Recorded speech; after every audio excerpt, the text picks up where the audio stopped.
I'm starting the recording just now. So yes. All right, great. Well, thank you everyone for joining us today for the U.S. Society for Ecological Economics webinar series. This is the fourth in our series. We offer these every other month. And a big thank you to Anders Hayden for agreeing to share some of his work with us today. Anders is an associate professor at the Department of Political Science at Dalhousie University. He has his PhD from Boston College, bachelor's from McGill University, and his research examines the social and political responses to climate change and other environmental challenges. He lists that he's particularly interested in the evolving balance between efforts to promote ecological modernization, also known as green growth, and sufficiency-based challenges to the endless growth of production and consumption. So today he'll be speaking a little bit about his work looking at alternative indicators to GDP or GNP.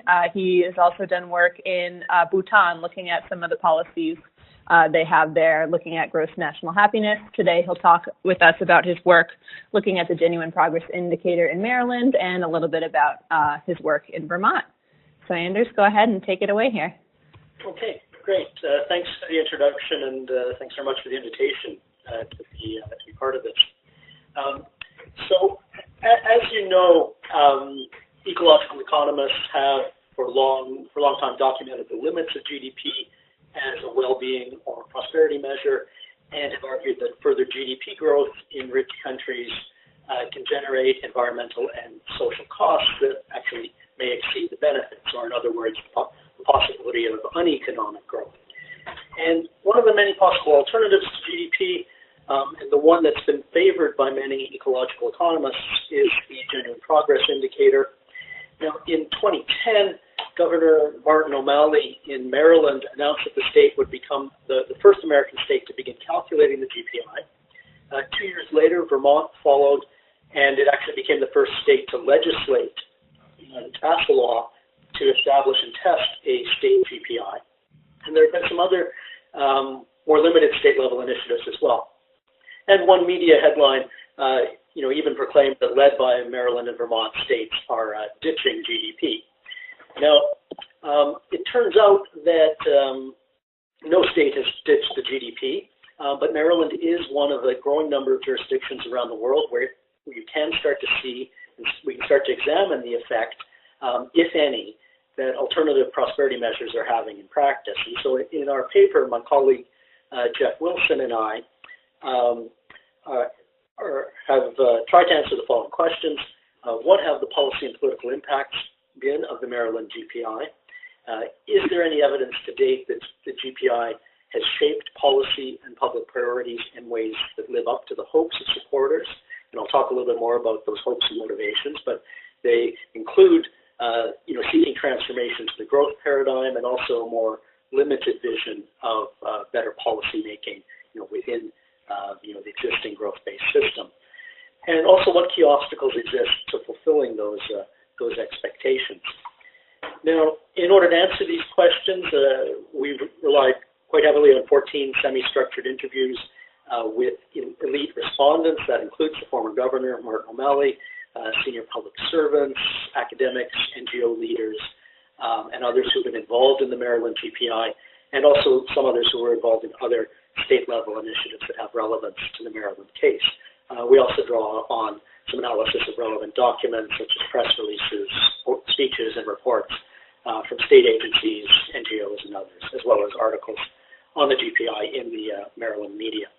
So today I'm going to speak mainly about Maryland. If there's still time at the end, then I'll say a little bit about our preliminary findings about our research on the Vermont GPI as well. Now, just briefly before I get into the details of talking about the Maryland case, just a couple of concepts that I should introduce. This has to do with different potential uses of indicators in politics and policymaking. First of all, there's what some theorists refer to as instrumental use. In other words, direct impacts on policy decisions. And this occurs when sustainability and well-being indicators are used basically as direct inputs into specific policy and decision outcomes. And that's certainly what many people hope for with regard to the introduction of beyond GDP alternatives. But it's been fairly difficult to find examples of that in practice. Also, with sustainability indicators, it's been fairly difficult to see that in practice. There's also another category of use that can be referred to as political use. In short, this involves using indicators basically as ammunition in political battles to make the case for particular positions or actions, to defend particular positions. And there's also potential for what some refer to as conceptual use. This involves achieving more indirect influence over a longer term through the process of introducing new ideas, reshaping frameworks of thought, changing mental models, and that can have unpredictable and uncertain impacts over a long term, but these types of impacts also shouldn't be dismissed. Okay. Now, one other thing I'll just mention by way of introduction before we get into the story in Maryland is just a brief overview of how the GPI is calculated. Now, I realize many of you probably know this already, but just in case people need a little bit of background on this. Should say, first of all, that Maryland's used actually two different methodologies at different points in time. The first versions of the Maryland GPI used what's been referred to as the 1.0 methodology. You start with personal consumption expenditures. Those are adjusted to take into account inequality, which is quite a large deduction and a growing deduction since inequality has been increasing over time. And from there are a number of economic, environmental, social costs and benefits that the GDP doesn't consider that are added or subtracted. And in the case of the environmental indicators, the 1.0 methodology really subtracted the costs of a number of types of environmental depletion. Now, just briefly, the more recent 2.0 methodology that's been used in Maryland, and also that Maryland officials have played a role in developing, basically relies on the same general concept, starting with household budget expenditures that are adjusted for inequality. But there are some differences. I won't go into all of them, but just very briefly, there's been some variables that have been removed that are considered to be no longer relevant, things like the cost of ozone depletion, since that problem is considered more or less under control. There's been the addition of some new indicators, such as the cost of homelessness. And in environmental terms, I think what's a big change has been there's been a shift away from simply deducting the cost of ecological depletion to actually try to estimate the positive actual benefits of ecosystem services. Anyway, I don't want to get too far into those details, but just to let you know that those two methodologies have been used, and there's been a shift towards the second. Okay, now getting into the Maryland story in a little more detail. The idea to examine alternative prosperity indicators came out of Maryland's Department of Natural Resources and in Office for a Sustainable Future that had been created within it. In fact, the key person who proposed the idea was Sean McGuire, who was working for the DNR while he was also finishing a master's degree in ecological economics at the University of Maryland. Now, when presented with the idea, Governor O'Malley agreed that the DNR should pursue it. He said in an interview that one of the reasons he was open to the idea was that he'd been inspired as a young person by Robert Kennedy's campaign in 1968. He always remembered the words, Kennedy's words about the limits of the GDP or the GNP. Some of you will be familiar with that speech about the GNP, in which, amongst other things, Kennedy said that gross national product measures everything, in short, except that which makes life worthwhile, and it can tell us everything about America except why we are proud that we're Americans. So the governor had that influence from his youth, but he also had a very strong interest in data-driven governance. He was open to the idea of new indicators. And so a cross-agency working group was set up to examine options for alternative indicators. So also it's worth pointing out that GPI wasn't actually the first alternative considered. There was initial interest in looking at the Happy Planet Index, which is produced by the New Economics Foundation in the UK. But for reasons including better data availability, the GPI was chosen. Now, there was an official launch in 2010, and then soon the data started to become available. Now, so here you see some of that data using the 1.0 methodology, and you can see that as with other GPI studies, you see that there's a growing gap between the GDP, or in this case the GSP, the gross state product, and the GPI. And this becomes especially notable, you'll see on the graph, after the mid-90s, as inequality becomes increasingly intense, and that contributes to this growing gap. So basically, the figures show a level of genuine progress that's only about 2/3 as high as the gross state product. One other thing that's interesting about the data from Maryland is that the GPI in Maryland does not actually show the phenomenon of uneconomic growth, where the costs of growth exceed the benefits. You see that GPI does not grow as quickly as the GSP, but contrary to the expectations of some theorists, it shows no sign of hitting a threshold where the costs of growth exceed the benefits. And that's maybe a little bit surprising in Maryland, given that by one measure, median household income, it is the wealthiest state in the United States. One might think that if the growth has gone too far, it would be evident here, but the GPI doesn't actually show that. Although that might actually be a reflection more about what the GPI as a measure than anything else. We could come back to that and discuss it later. Okay.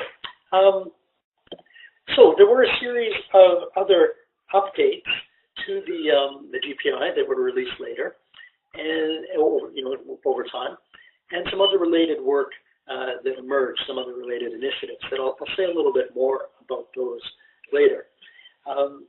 Now, in 2015, Governor O'Malley's term came to an end. He was replaced by a Republican governor, Larry Hogan, and since then, some important work on applications of the GPI has come to an end. As one interviewee put it, there's been a de-emphasis on the GPI. That said, the Department of Natural Resources is still updating it. It's still maintaining the GPI web pages, and there's still work going on. So the initiative has certainly lost some momentum, but it hasn't come to an end. And I also just received confirmation this morning from Elliot Campbell at the DNR, who might be with us on this webinar, saying that the next release is scheduled for January 2019. And so there are going to be biannual updates moving forward. Okay. Now, I want to turn to looking at some of the hopes and motivations for the GPI. And certainly there's been a wide range of those motivations. One thing that became clear to the interview process is that a lot of it was very exploratory. According to one interviewee, there was no master plan.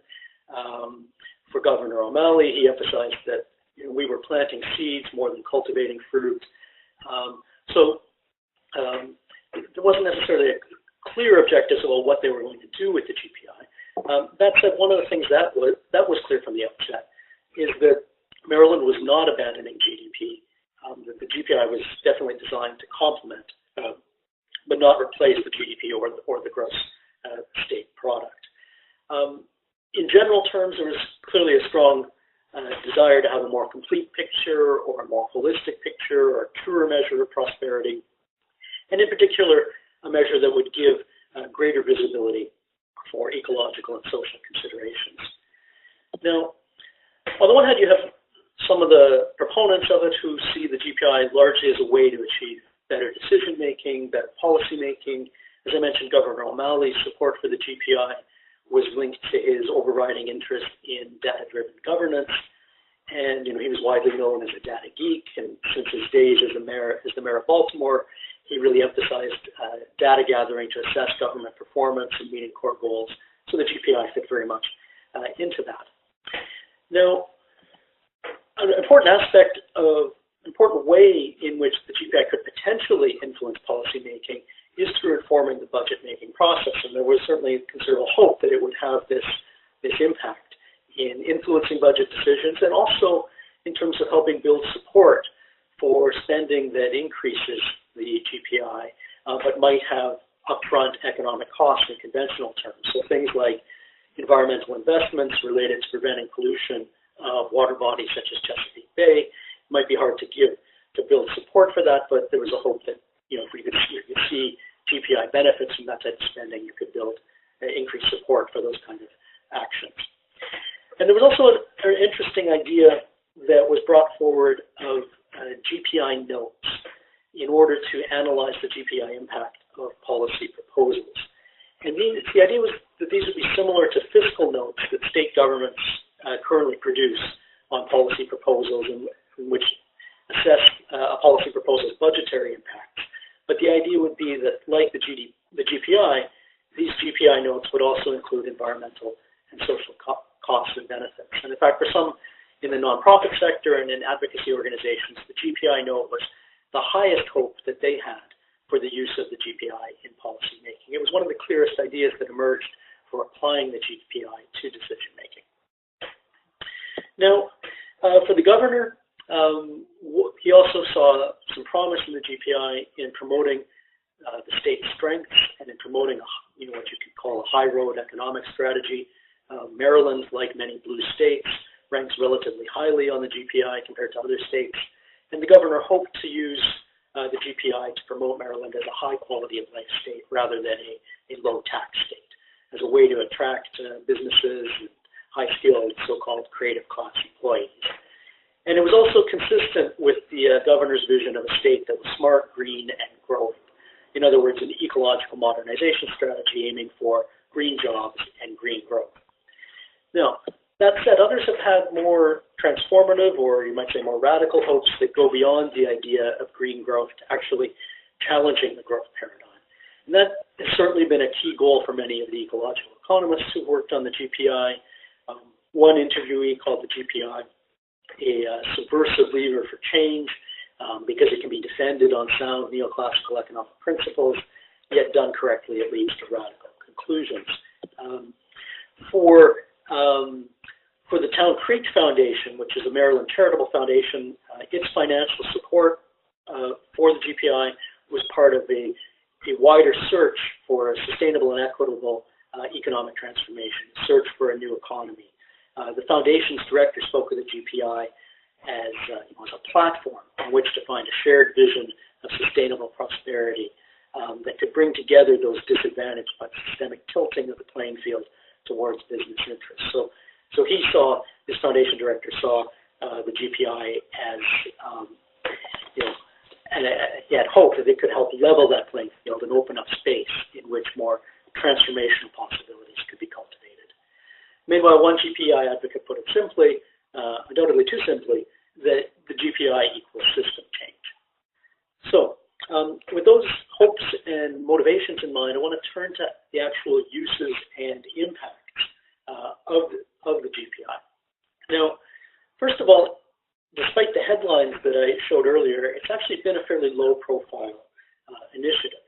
We found very limited media coverage in the state's main newspapers. Interviewees said that many legislators and people in the nonprofit sector, not to mention the general public, didn't even know it existed. That low profile seems to have been at least partly intentional in order to allow some behind-the-scenes work on developing applications and not risk a political reaction against it from the start. That said, it's also been somewhat disappointing for those expecting a major impact, given that direct policy impact, sort of the instrumental use that I mentioned earlier, really is hard to see. It's certainly not evident, at least not yet.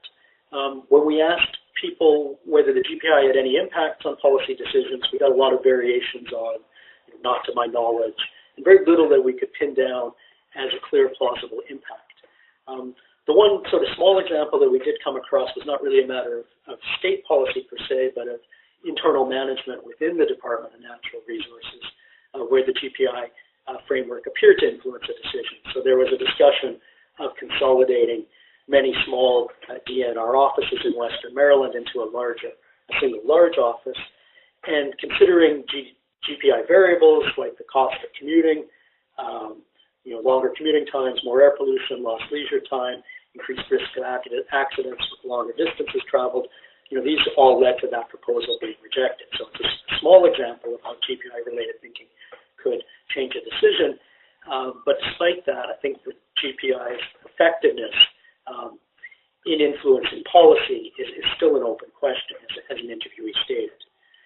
Now, there was some policy analysis done internal to government using the GPI. So, for example, the DNR assessed the governor's goal of doubling public transit use, and it found that it would positively affect many GPI indicators, such as reduced pollution, fewer traffic fatalities, less congestion.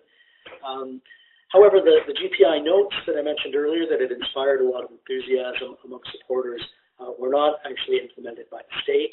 And I'll come back to the reasons for that later.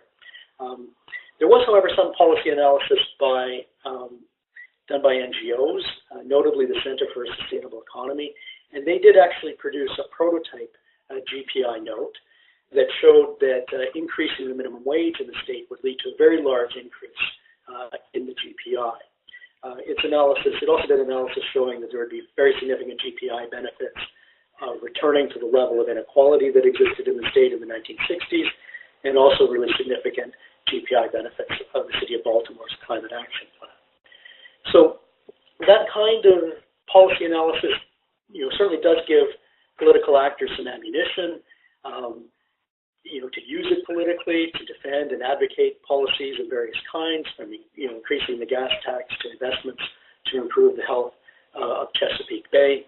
And there were also some other offshoots of the GPI initiative that I think were quite interesting. I'll just mention two of them here. First of all, there was some work on so-called net present value plus, NPV plus analysis, and which is a type of cost-benefit analysis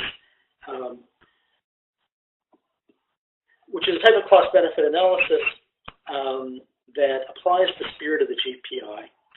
And so it builds on conventional NPV plus an NPV analysis that looks at the costs and benefits or costs and savings from a public expenditure, but it also includes environmental and social considerations. So working with the Global Footprint Network, Maryland did a number of pilot analyses of state agencies' spending options. So, for example, it looked at land acquisitions, and it showed that once you consider the benefits of ecosystem services, such as filtering out water pollutants, there was more value to the state in purchasing wetlands and preserving them and leaving them undeveloped, rather than allowing them to be developed for suburbs and strip malls. And similarly, there was some interesting analysis of vehicle purchases for the state fleet, and it showed that once you include the social cost of carbon, then electric vehicles were of comparable cost to fossil fuel vehicles, even though they had twice the sticker price at the time. So there was some interesting NPV plus analysis of this kind that was done, showed some interesting potential to produce different policy choices, but it was never actually used in a decision before Governor O'Malley left office. Now, I should also note that Maryland did host two national GPI summits. Those contributed to GPI initiatives of various kinds in Vermont, Oregon, Washington, and Hawaii, among other states. And in so doing, it helped spread awareness of the value of alternative prosperity indicators. Okay. So that brings us to this possibility that even though the GPI's direct policy impacts are difficult to see so far, there still is this possibility of indirect influence over the longer term by introducing new ideas, reshaping frameworks of thought. What I mentioned earlier is referred to as conceptual use. And so a number of interviewees remained quite optimistic about the way that the GPI started new conversations, started to change thinking in a way that could change decisions down the road. Of course, the full impact of this conceptual use is uncertain and will take some time to see. Okay. Now, turning to the obstacles that have been faced and why some of the hopes and expectations haven't fully been fulfilled, one of the most obvious things is the change of political leadership that occurred. Some state officials believed that they were on the verge of getting the GPI and related tools embedded in policymaking, and then a Republican governor happened, and that put the kibosh on that, as one interviewee put it. Another said simply that the clock ran out on us. Now, in addition, there are a number of what you might call prosaic obstacles and practical challenges, standard sort of obstacles that many new initiatives face, things like resistance to new ideas, including some bureaucratic resistance. There's a lack of training and new methods using GPI-related tools that had to be addressed. There were some challenges getting data, although the impression I got was less of a challenge in Maryland than in some other places where there have been attempts to develop beyond GDP measurements. There's also an issue of the cost and time to produce the data that's required to apply decisions, the GPI to decisions. And that point about cost emerged as the main obstacle that the bureaucracy raised in response to this idea of GPI notes that, as I mentioned, were proposed to assess policy proposals for the GPI impacts. Now, one thing that was surprising to me is that some interviewees said that they encountered no conservative or Republican resistance, but others argued that that was because the initiative didn't really have a high enough profile yet to draw out the opposition. You know, they were aware that if the GPI started to be used to make decisions, the pushback would begin. And in fact, if you dig around on right-wing websites and on the right-wing blogosphere, which I don't necessarily recommend you do for your state of mind, but if you do that, you can certainly find some critique of Maryland's GPI. For example, one Breitbart contributor alleged that the GPI was promoted by far-left groups and individuals with ties to Obama, terrorism, and communism. Meanwhile, the former Republican governor, Robert Ehrlich, called the GPI liberal snake oil for what ails anti-business states, allowing them to obfuscate poor economic performance. Now, this kind of extreme rhetoric has become sort of typical of the times today, but you know, putting aside that, you know, that the extreme rhetoric, I think there are some more serious issues raised by conservative critics, such as questions about who gets to decide what counts as genuine progress, and also some issues around the subjective choices about indicators and evaluation methods. And of course, the GDP also has its own subjective choices, but that is an issue with regard to the GPI. Now, so some would argue that the GPI is too left-wing. One could also ask if it's left-wing, and in particular, is it green enough? And that's the question that I would ask. In other words, does the GPI actually support the post-growth, post-consumerist narrative that is favored by many of its proponents? And one of the issues is that the dominant factor in GPI calculations is still personal consumption expenditures, which are still very closely tied to growth. And you can see this, the impact of this, for example, in the GPI figures from 2014 to 2015. Now, Maryland's had a fairly positive GPI performance, and in some years, that's clearly due to some improvements in social and environmental conditions, undoubtedly due to some policy choices. But in this specific period of 2014 to 2015, in that time period, Maryland saw inequality increase, greenhouse gases increased 3%, the cost of crime increased due to a sharp jump in the murder rate. And yet, despite all those negatives, the GPI still rose 4% in that year. And that was due mainly to a big increase in household consumption expenditures. You know, so given, you know, the urgency of climate change, you know, does it make sense to talk about genuine progress in improving in a year in which there was an increase in greenhouse gas emissions of 3%? But that's, in fact, what the Maryland GPI showed in 2015. Now, it should be noted that there are ongoing efforts to redefine the GPI. There are some recent proposed revisions by Talberth and Weisdorf that would reduce the weight given to personal consumption expenditures. I think another issue that has to be addressed is the fact that the environmental costs that go into the calculations are quite conservatively measured. So the social cost of carbon emissions used in the estimates is not very high. And so these estimates for various components of the index and the implicit weightings of them, I think, are still up for debate. Now, there are some other limitations of the GPI as a measurement that interviewees mentioned. One key challenge is that the GPI is really quite a broad macro-level indicator. It was not actually designed for use in policymaking, and so there's been a struggle to figure out how to actually use it in policymaking. As I mentioned, there were some significant efforts to try to do that, things like looking at the NPV plus analysis or the idea of the GPI note. But there's still a question of how to use it effectively in policymaking, and that hasn't been fully answered. I should also note that not everyone is sold on the GPI's monetary evaluation of environmental and social factors. That's been a long-standing debate. It's still ongoing. You know, the fact that the GPI is based on monetary values that are used in most policy decisions and that can be compared directly to GDP and potentially used directly in budget decisions. That was certainly one factor behind its selection by the state working group, but it has encountered objections from others. One interviewee in the NGO sector expressed reservations about how the GPI's reliance on monetization reinforces rather than challenges the strength of economic values, and I think that's something that needs to be considered. I think a related point to that is some of the nonprofit groups in the state have since turned to a wider dashboard of quality of life indicators, in which GPI is only one indicator amongst others. As they were interested in indicators that were less economistic and were more meaningful to their constituencies as they saw it.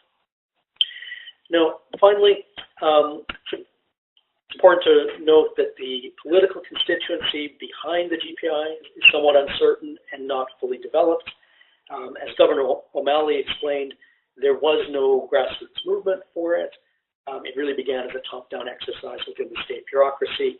And I think if the GPI were to rise to greater prominence and face more resistance, there's a question of whether there's enough of a constituency to stand up and defend it. Okay, so some conclusions with regard to the Maryland case. I think the initiative reveals some really intriguing possibilities for more environmentally and socially minded policymaking. The GPI can show societal benefits of policies such as increasing the minimum wage, investing in public transit, cutting greenhouse gases, and so on. That said, there's no sign of a policy impact yet, let alone any sign that it's beginning to fulfill the more transformative and radical hopes that some have had for it. So there are various obstacles, and these include some of the GPI's own limitations. So the GPI can certainly help to see economic, social, and environmental conditions more clearly than the GDP, but is the picture that it provides clear enough, given the fact that it's still dominated by personal consumption expenditures? And there's a question of whether an indicator based on monetary valuation of environmental and social costs is capable of challenging the dominance of economic values, or does it simply reinforce them? Now, the fact that the state has been calculating and continues to calculate the GPI, puts Maryland ahead of others in some important ways, but there are some political tasks that are still unfinished. There's a need to more deeply embed new prosperity indicators into the policy-making process in order to enhance their impact and to make them less vulnerable to changes in political leadership. And I think since future efforts to use the GPI or other beyond GDP measurements are likely to bring up significant opposition, there's certainly a need to deepen support within what you might call the natural constituency of environmental and social advocacy groups, and also to broaden support across the political spectrum. Now, finally, I think achieving an impact through new indicators is turning out to be a longer-term process than many GPI supporters originally expected. Now, even though the direct impacts aren't obvious to date, there's still a possibility, one might even say the likelihood that impacts will still likely come in the years ahead through the introduction of new concepts and new frameworks of thought. Okay, so that's all that I wanted to say about Maryland. I think I've got a few minutes remaining just to say some things briefly about the Vermont initiative, and then we'll open it up for some questions. So I won't go into nearly as much detail about Vermont. This is still a work in progress as we're researching it. In Maryland, the initiative came out of the state bureaucracy. In the case of Vermont, the genesis is a little bit different. The idea emerged out of the University of Vermont and the Gund Institute for Ecological Economics. It actually even started as a classroom exercise some years ago. And in later years, the students were presenting the results of the exercise to public audiences that included legislators. And the idea caught the attention of State Senator Anthony Polina, who was in attendance at one of those presentations. And he introduced a bill in 2012, which was approved later that year. So there was, unlike Maryland, there was actual legislation that authorized the State Secretary of Administration to work with the Gund Institute on further developing and testing the use of the GPI in policy. So that's an important difference from Maryland, where the GPI was introduced by executive order of the governor. Okay. So this existence of legislation in Vermont, at least in principle seems to represent a deeper commitment to the new indicator. Now, it's also important to point out, though, that in Vermont, unlike Maryland, the GPI is not actually being calculated by the state. It's still being calculated by academics at the University of Vermont. And since the bill has been passed, there have been updated GPI figures released at a number of different points. Okay. Now, just very briefly, you see some sort of similar picture in Vermont as in Maryland in terms of this gap, fairly significant gap between the gross state product and the GPI. GPI is only about 2/3 as large as the GSP. So I suppose in Maryland in Vermont, there's a little bit more of seems to be a little bit more of a trend of a plateauing of the GPI, which is roughly the same as it was a decade ago. In any case, in Vermont, as in Maryland, one of the biggest single cause of that gap is the deductions for inequality in income distribution, and environmental costs are also substantial. Okay. Now, I won't go into detail about the hopes and motivations in Vermont, since that's fairly similar to what we've already talked about. We've already come across with in Maryland. It's some different motivations ranging from simply getting a better picture of well-being and prosperity to improve policymaking to more radical goals and transformative goals challenging the growth paradigm. But I will say just a little bit on the uses and the impacts. And there has been one very notable attempt to integrate the GPI into policy planning in Vermont, and that's in the state's comprehensive economic development strategy, which includes a number of conventional economic goals, things like increasing investment, increasing jobs, wages, GDP, etc. But its overarching goal is to increase the GPI 5% over baseline by 2020. So this makes Vermont the first state to actually articulate a development goal in terms of the GPI. And I think at a minimum, this is an important symbolic use of the GPI. And it's a huge symbolic boost for it in terms of having the state's overall economic goal being formulated in terms of the GPI. So it certainly sounds like a big deal to have the GPI at the core of the state's economic strategy. But the reason why I suggest that it might only be symbolic use is that as in Maryland, the GPI's direct impacts on policy or its instrumental use is still not evident, at least so far. As in Maryland, it was quite striking that even though we pushed a number of times to try to get some examples of how any policies were changed as a result of this, interviewees weren't really able to identify any specific examples of how the GPI has informed or affected a policy decision.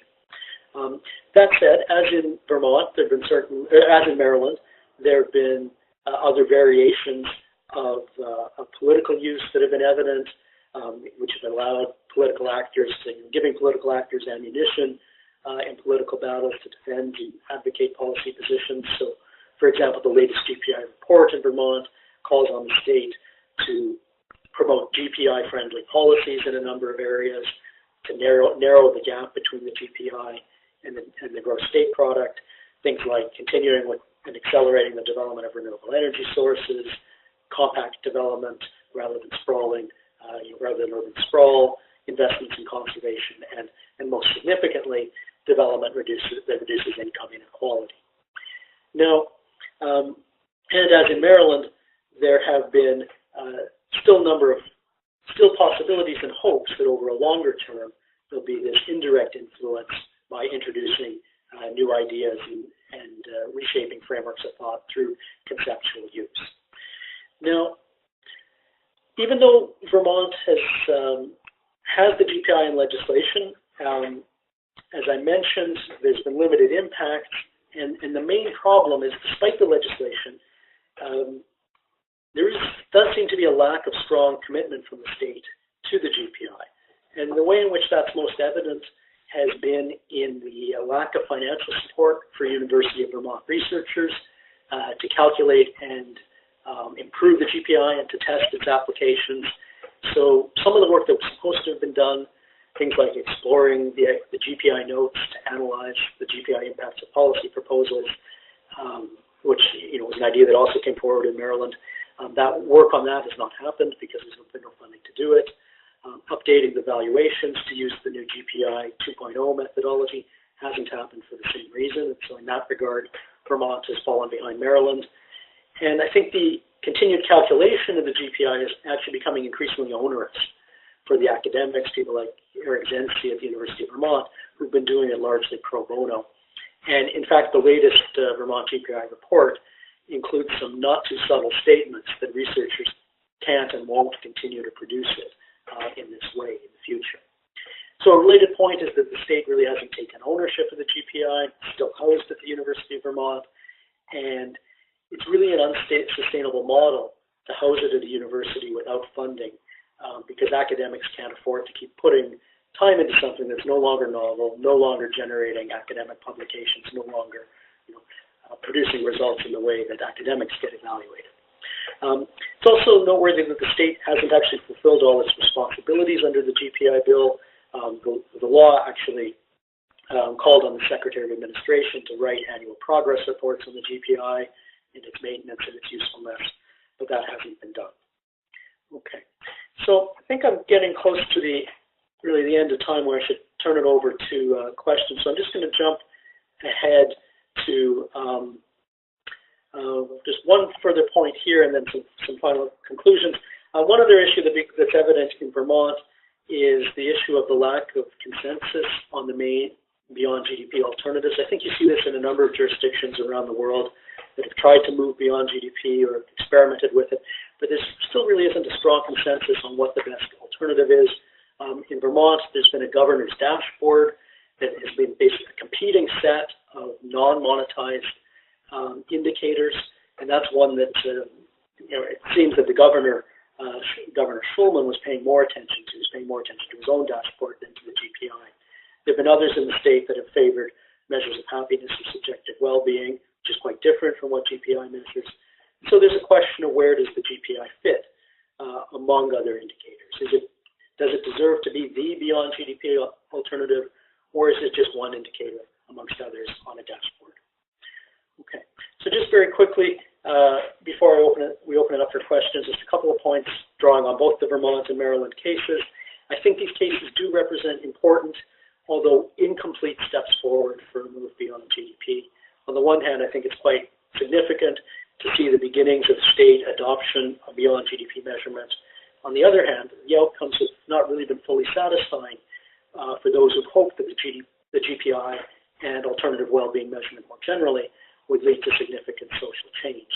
So whether the GPI has been introduced through executive order or through legislation, the impacts have been quite limited so far. And I think these cases show that simply producing new indicators isn't enough, nor is it enough even to get states to adopt and recognize these indicators. Above and beyond that, there's more work that's needed to integrate the GPI or other alternatives into the policy-making process. And certainly there's further work needed in developing policy applications and, above all, in deepening the political commitment to using new indicators. And that's ultimately about shifting societal priorities towards social and ecological values and not merely conventional economic values. Okay, thanks. And I'll stop there and open it up for some questions. And for anyone that is on that has a question, you can either unmute yourself to ask, or you can type it in the chat box.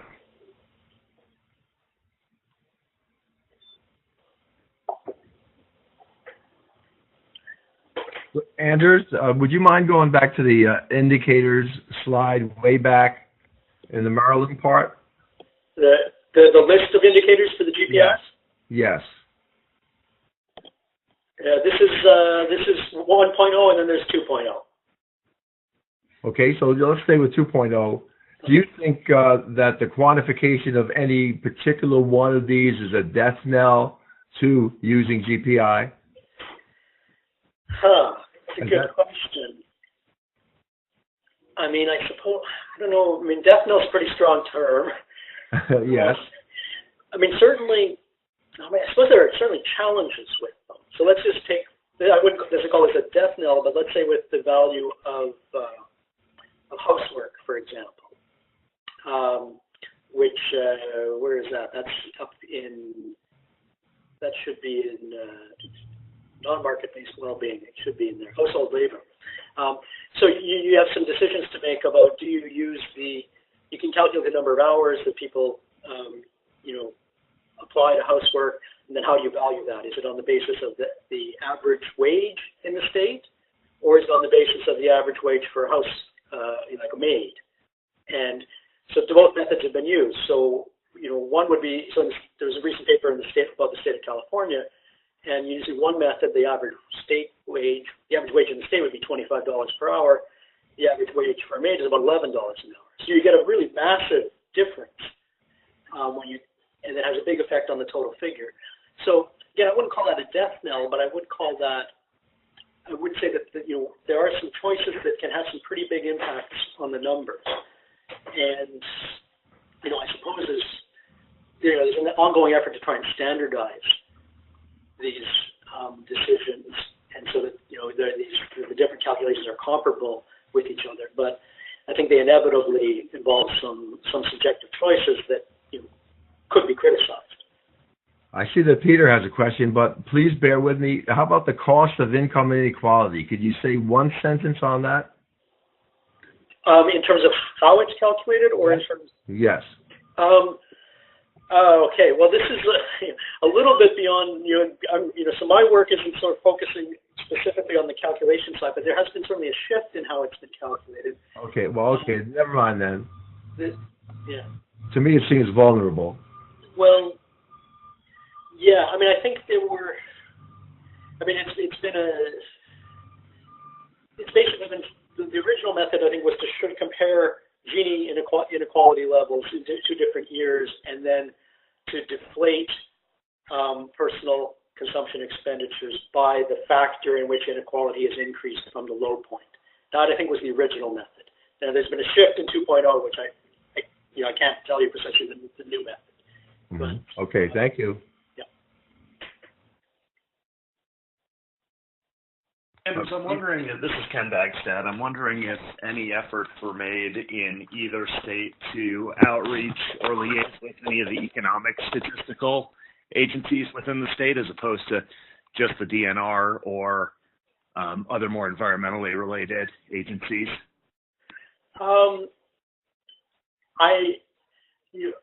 I'm not 100% sure about that, but I would think so in the Maryland case, because there was a cross-agency working group from the beginning that was part of the development of the GPI. So I would assume that there would be people from the economic agencies in terms of producing those statistics, but I don't know that for a fact, but I would think so. So this is Elliot Campbell. Hey, Elliot. Hi. And yes, that cross-agency group did have representatives from our Department of Economic Development, as well as it was pretty broad throughout the state. There's Department of Housing and Community Development that was involved. Our sister agency, Maryland Department of the Environment, is pretty broad representation. Yeah. Thanks. Yeah, we're in a somewhat parallel position of working on environmental economic accounts at the federal government level right now, and reaching out to DEA and Census and the other statistical agencies. So it's good to see the parallels and differences with GPI. I could also address the income inequality question that was raised earlier. So in GPI 2.0, we calculate the declining marginal utility of income. So it basically looks at, a simplified way to explain it is it looks at the average income in the state and the degree to which the higher income brackets exceed that, and discounts for that amount that's being exceeded in the higher income brackets. Conceptually, it's pretty similar to the Gini coefficient discounting, but it's a little more. It allows us to drill down a little more into the exact income brackets in the state. So it's, I believe it to be an improvement on that Gini coefficient calculation. And this is Erin. I have another question about inequality. Does this at all take into account any measure of racial or gender inequality? I know some of that might be displayed in the Gini coefficient, but is there any way of looking at that separately? Again, Elliot might give a better answer to this. So, to my knowledge, no, that it's only through the main inequality calculation. But maybe Elliot could comment on that. You're correct, Anders, and I think that's a very fair criticism of the GPI, that we don't take into account racial inequity or gender inequity.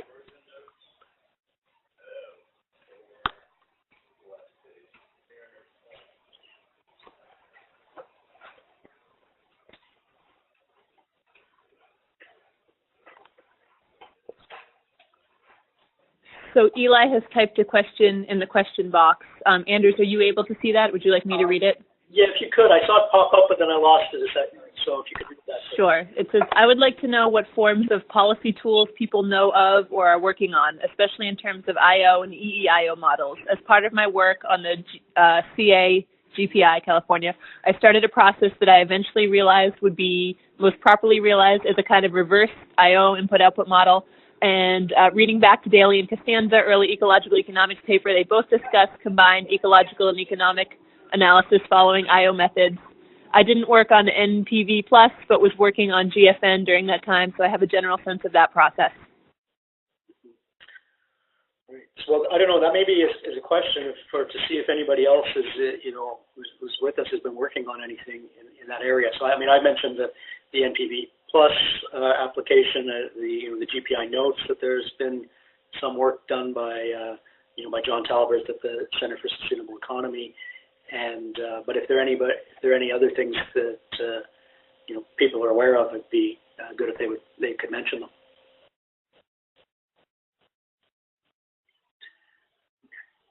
I do know there was also a recent paper. There's a recent paper by Brown and Lazarus on the California GPI, and they talk about some of the policy tools that they're working on, but there's not a lot of detail given in that paper. But I do think that this is actually a key area in which further work is needed in terms of just going from that broad macro level indicator, which gives you a sort of big picture, but then you have the question of what do you actually do with it, to more specific policy tools. I think that is a key area. Oh, that's right there. Okay, well, and I guess. Yeah, I mean, if there's anything that I don't know if there's anything you can fill us in on the work that you've been doing.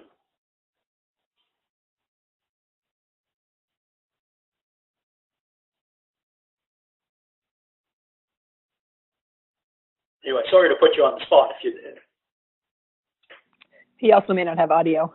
Okay, sure. Can you hear me now? Yeah. Yes. Oh, sorry about that. Yeah, I think, coming out of that paper, as you referenced, and thanks for that, the work that I was doing kind of developed into this idea of something related to an IO model, more or less sort of in reverse, getting interdependence coefficients and using those to calculate sort of overall what the change in GPI, as opposed to just taking single components and making a change, which seems like you're not including those interactions, which would potentially be significant. And then the reading that I was doing, that, I mean, everything that I kind of got to was basically in my question already, I'm sorry to say. But that prompted the question.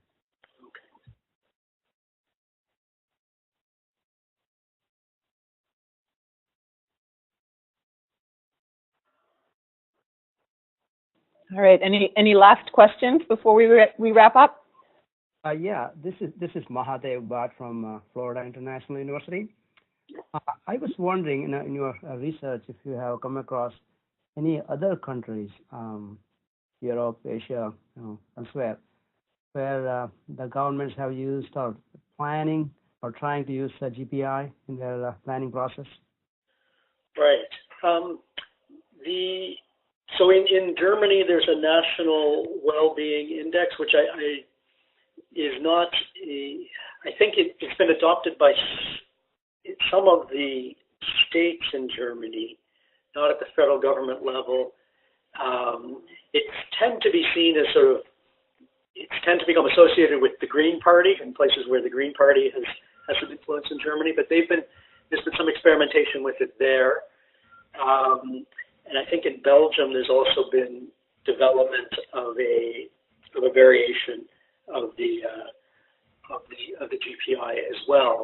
And I mean, to my knowledge, the conclusions are somewhat similar in terms of these things being produced, and yet, people producing them with a lot of hope that they're going to have some big impact. But the challenge being getting from the actual production of the numbers to real use in policy, making real impact on policy, is still a problem in those places as well. That's my impression of it. Excuse me, Aaron, there's a question by Peter Morrison on the chat. Would you recite it? He was first among all questions. Sure. I don't see it. Is it possible it went just to your account? Ah, I see. Maybe. Let's say, did the interviewees comment on the influence of traditional GDP on policy decisions? How did it affect their choices? I guess that's a good question. I mean, to be honest, I don't think it came up, and I guess there's two reasons why it might not have come up. One is that maybe it's just everybody takes for granted that it's just sort of the water we swim in, the air we breathe, that people don't mention it. But I guess there's another reason why it might not have come up, and that's that in a sense GDP is like GPI in the sense that it is also a big broad indicator, and the fact that you see a change in GDP numbers doesn't tell you in itself what to do about it. Right. Now we've gone further in developing tools and policies and approaches to how to respond to those numbers. But and I think that's part of the challenge with within tools like GPI, which give you that broad macro picture, but you still need some more finer grained tools to know what to do with it and how to respond. And I think maybe, and more generally, also need in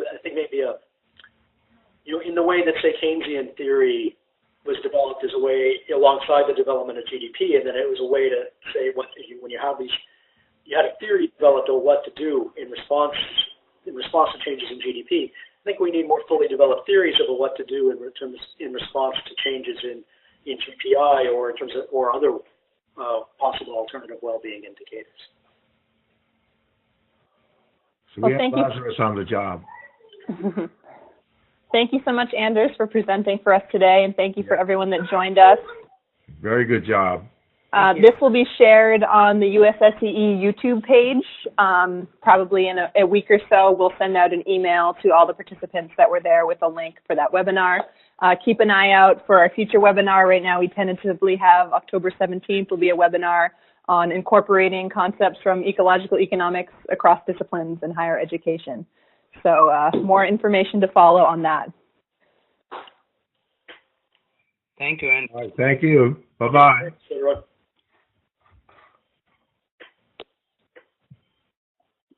Good job, Anders. All right. Yeah. Appreciate it. Okay. Yeah. Stay cool. Okay. Yeah. You too. Bye, guys. Okay. Bye. Thank you.